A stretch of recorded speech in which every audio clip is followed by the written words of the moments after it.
자, 이제 2차 기출문제 이제 시작할게요. 자, 2차 기출문제 같은 경우에는 1차 기출문제보다 그렇게 어려운 문제는 별로 없는 것 같아요. 그냥 보통 상식적으로 기본서만 보면 풀 수 있는 거고, 그 다음에 저 이 답안을 달아놨긴 달아놨지만, 실제로 이 답안이 어떻게 설정되는지 저도 모르죠. 여러분도 모르시고, 그래서 그냥 그 답안 공개한 거 바탕으로 해서 제가 이제 한번 찾아가지고 답은 달아놨어요.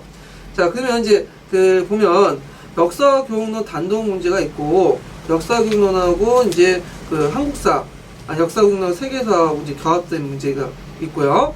그 다음에 한국사 단독 문제가 있죠.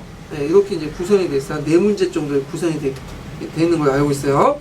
자, 그러면 여기 보면 이제 1번은 이제 역사 교육론 단독 문제인데요.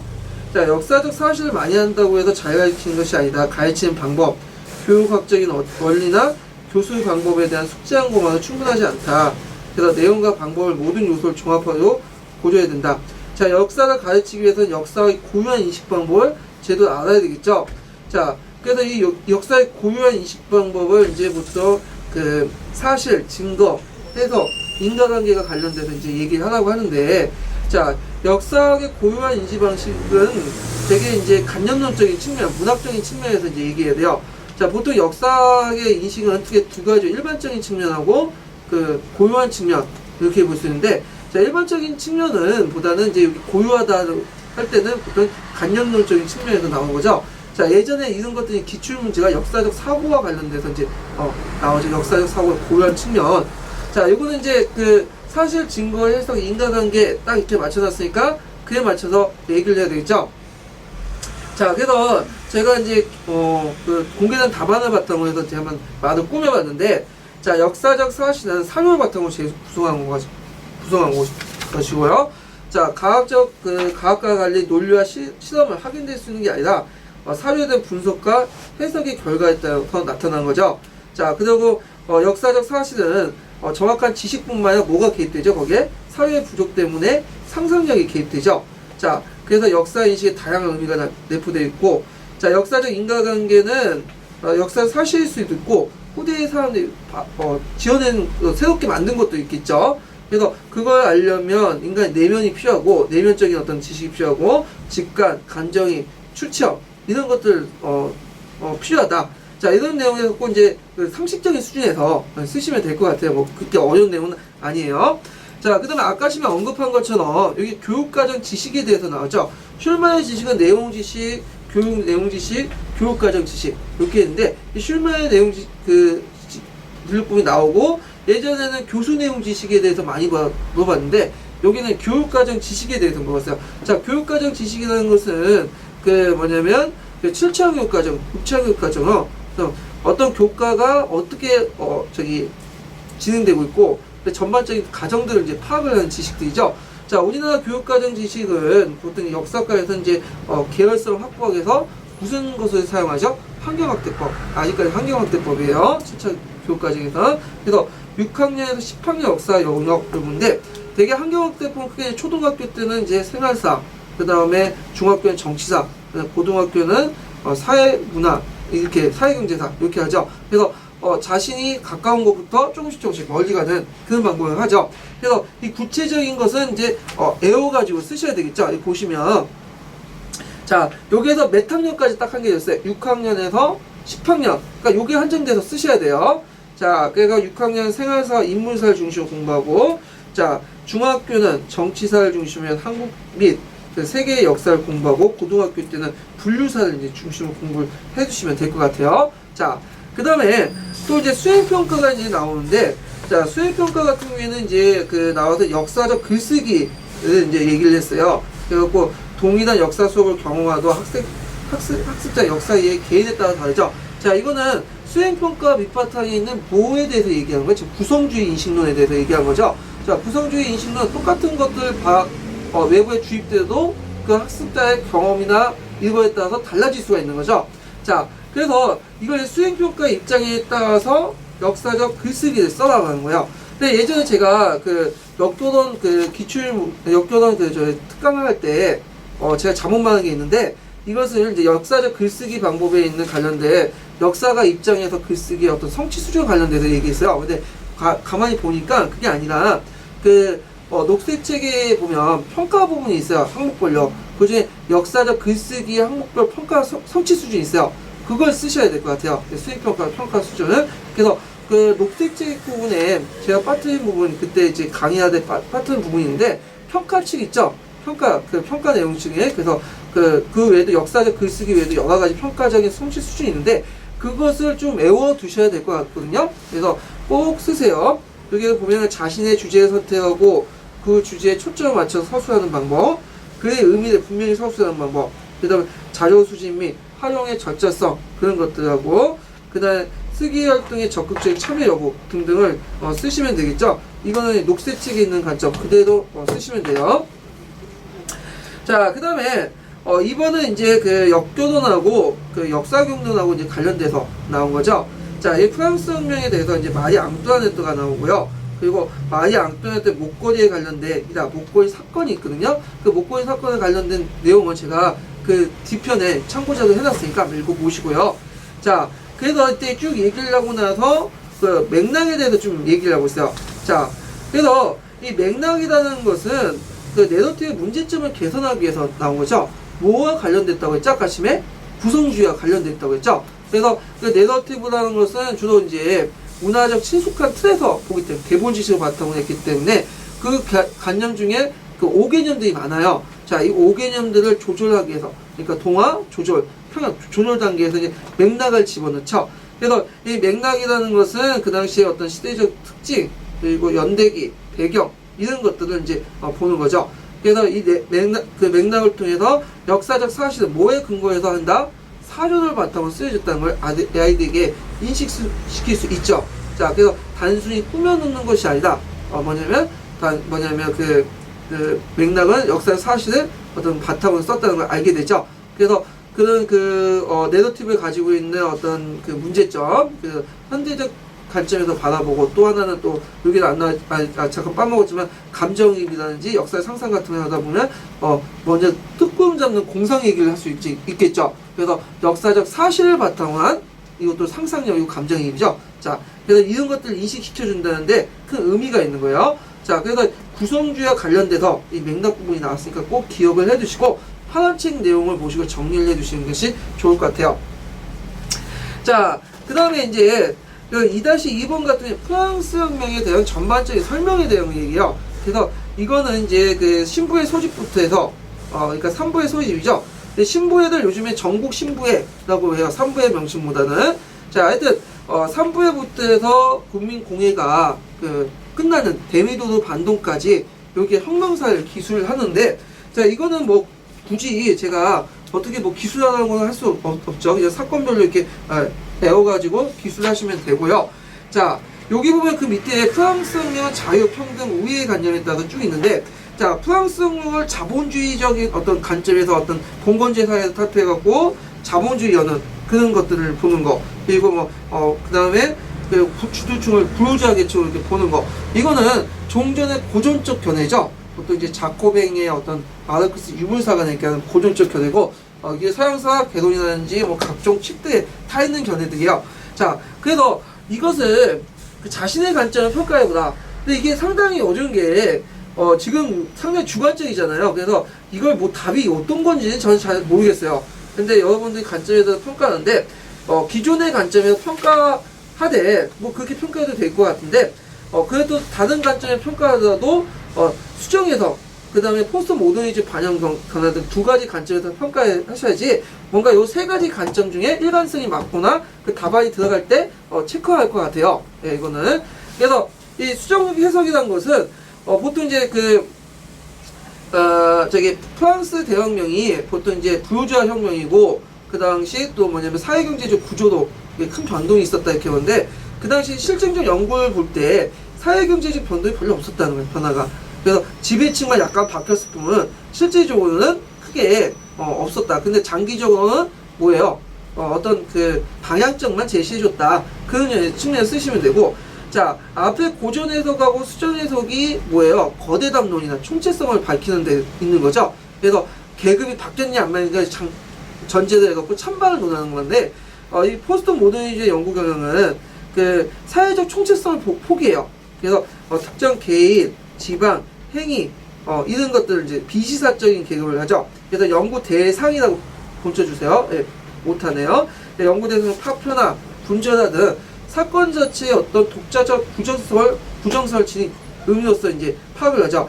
자, 그래서 나름대로 연구의 어떤 인식 범위와 어떤 방법론을 확대시키는데 크게 기여를 했다는 거죠.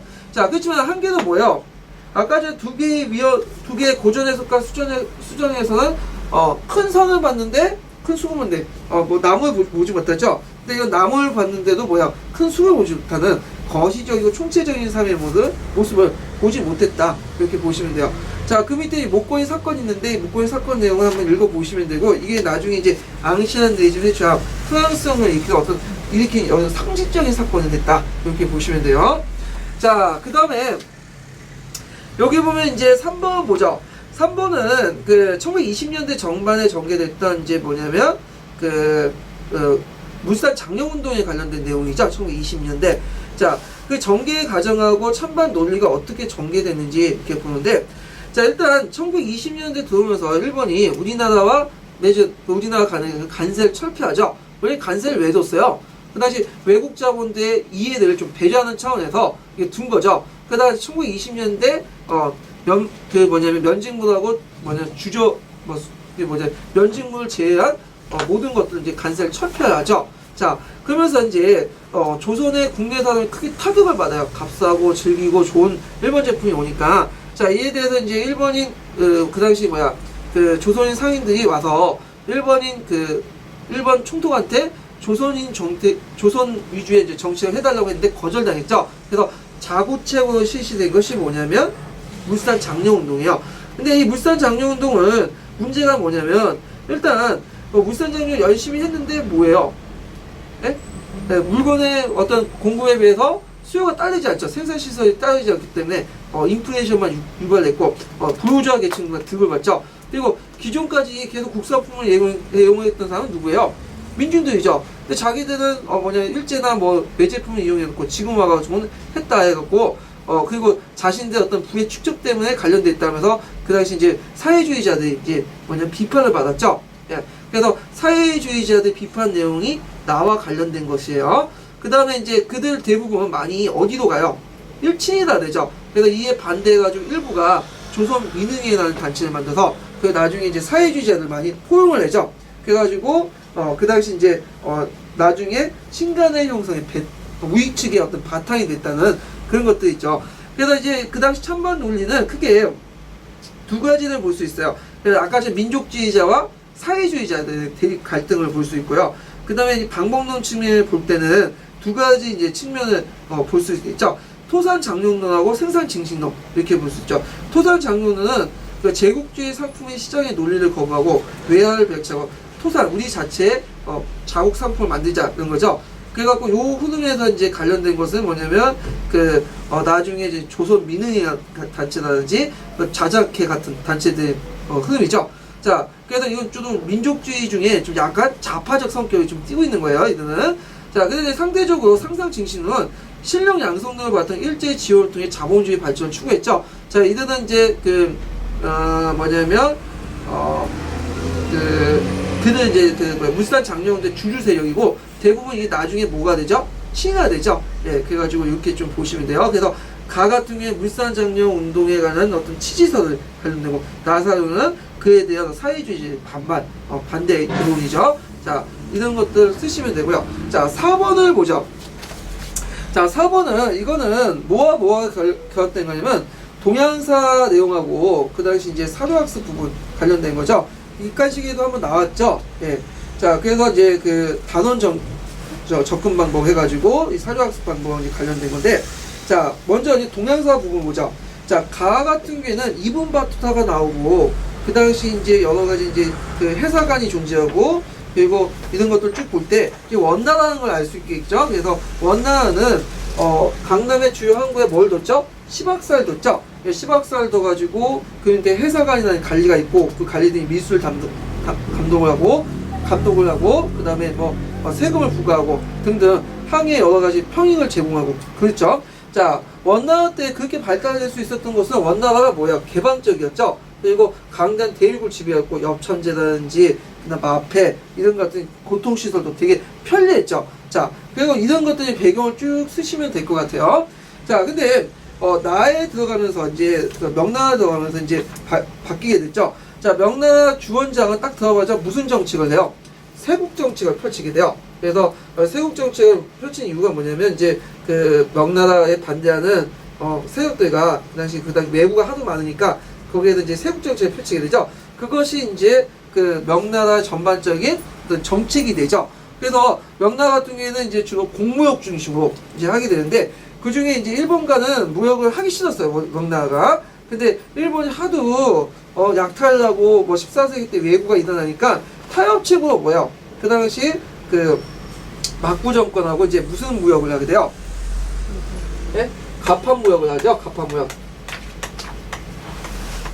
갑판무역을. 자, 무르마치 막부하고 갑판무역을 하게 되죠. 자, 가망무역이잖아요.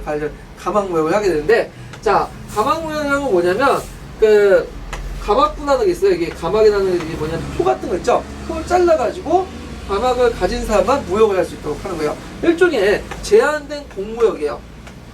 제한된 공무역이고, 일종의 넓게 보면 조공무역이죠. 조공무역. 근데, 이 무르마치 막부가, 그 뭐냐면 나중에 이제 그 막부 가문이 쇠퇴를 하고 그 뭐냐면 영주 가문들이 등장하게 돼요. 그래서 이제 휴고 다이모들이 이제 설치게 되죠. 그래서 휴고 다이모들이 이제 등을 업고 있는 상인들이 실제적으로 이게 그 가망무역을 이제 주도하게 되죠. 근데 가막의 그 수가 작기 때문에 가막의 수가 작기 때문에 지들이 이걸 둘러싸고 싸우게 돼. 근데 일본 국내에서 싸운 게 아니라 뭐예요? 그 저기 중국의 강남 지역이나 그 중국 본토에서 싸우게 돼요. 그러다 지네끼리 이제 싸우다가 지치면 그 주변에 그 연안에 들어가서 약탈을 하고 그런 것들이 행해져요. 그러다 보니까 이제 그 나중에 그 뭐냐면 다 사줘보면 그 아예 폐지시켜 버리죠. 그래서 15세기 후반에다가 폐지시켜 버려요. 그래서 아예 가망무역을 금지시키고 자, 하여튼 이런 가망무역의 금지는 일본이 이제 16세기 때 전국시대에 들어가면서 이제 어떻게 돼요? 더 혼란해지죠. 자, 그러면서 이제 뭐냐면 또 왜구가 극성이 되게 돼요. 그래서 16세기 후기 왜구의 어떤 원인이 됐다는 거죠. 그래서 남로 그냥 뭐야 북로 남해 16세기죠. 그래서 가망무역 자체가 왜구의 배경이 된 게 아니라 가망무역 자체 통해서 끊어짐으로써 16세기 왜국의 어떤 형성의 배경이 되는 거예요. 이해되시죠? 가망무역은 14세기 왜구의 활동을 통해서 정기 왜구에 통해서 그 당시 어차피 그 당시 명나라가 누가 타협책에서 나온 거예요.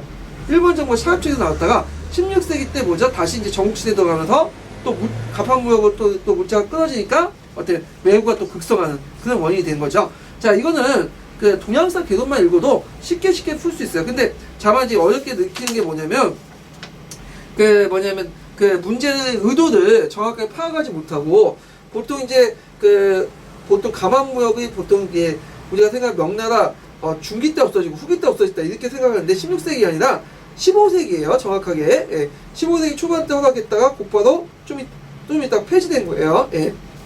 그리고 이게 16세기 때 왜구의 결과가 아니라 상황이 아니라 배경이 되는 거예요. 예, 이것만 좀 주의해서 보시면 될 것 같아요. 자, 그래가지고 이렇게 보시면 되고요.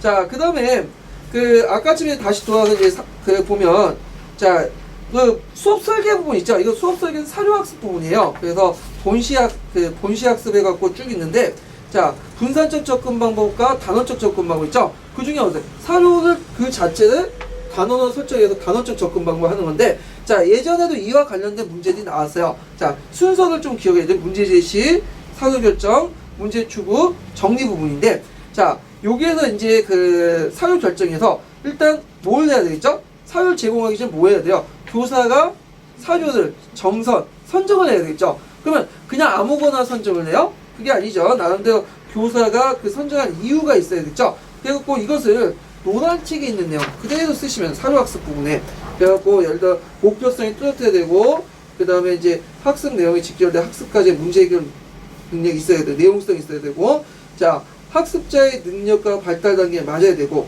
그다음에 가치와 증빙성이 있어야 되고 근원성이 있어야 되고 정확성과 다양성 등등을 쭉 쓰시면 되죠.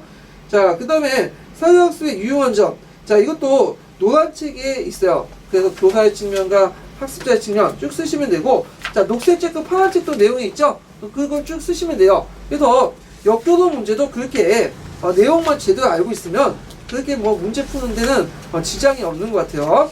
그래서 요번에 이제 전반적으로 1차, 2차를 이제 봤는데, 제 생각에는 2차 문제는 무난했다. 이렇게 평을 내릴 수가 있어요. 자, 그래서 오랜 시간 동안 강의 드려서 고맙고요. 다음 시간에 이제 듣겠습니다. 다음 시간에 뵙겠습니다. 예, 수고하셨습니다. 감사합니다.